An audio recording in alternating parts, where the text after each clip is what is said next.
Menghadapi perhelatan turnamen sepak bola usia 19 Piala Ade Yasin Bupati Cup 2022, Komite Olahraga Kecamatan Sukaraja Kabupaten Bogor menggelar seleksi pesepak bola di lapangan sepak bola mini Desa Cikeas, Kecamatan Sukaraja Kabupaten Bogor. Hasil seleksi yang dilakukan tim pelatih mendapat 25 pemain terbaik sepak bola di Kecamatan Sukaraja dan ditargetkan akan meraih juara. Seleksi skuad The Great King julukan bagi tim sepak bola Sukaraja itu dihadiri Camat Sukaraja Ria Marlisa, Ketua KOK Sukaraja Haji Ebek Suherman dan paguyuban kepala desa serta unsur lainnya. Pengurus KOK berharap setelah hasil seleksi oleh tim pelatih para pemain pesepak bola ini bisa bertanding dengan sportif dan kompak.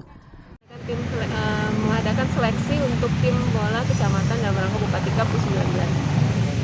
Untuk peserta seleksi hari ini ada 80 orang dari 13 desa. Masing-masing desa menjalankan kurang lebih 6 sampai 8 orang per timnya. Berapa?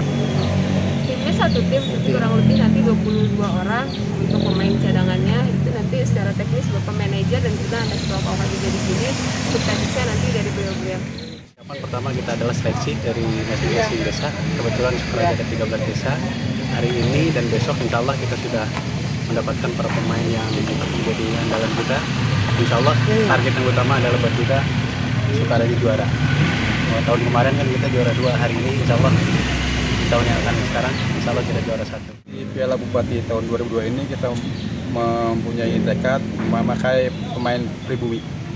Jadi pemain yang akan direkrut dari 13 desa Kecamatan Sukaraja. Motonya intinya kita harus juara. Ada pemain bidikan nggak di Sukaraja yang benar-benar potensi? Ya mungkin kita banyak berbasis SSB ya di Sukaraja ini. Ya mungkin yang berpotensi ya insya Allah mungkin dari SSB itu yang akan ditampilkan. Tapi tidak menutup kemungkinan anak-anak pun yang bukan dari luar SSB kalau emang skillnya mampu ya mungkin diambil oleh pelatih, oleh head coach. Dari Sukaraja Kabupaten Bogor, Suhanda Abrizi melaporkan.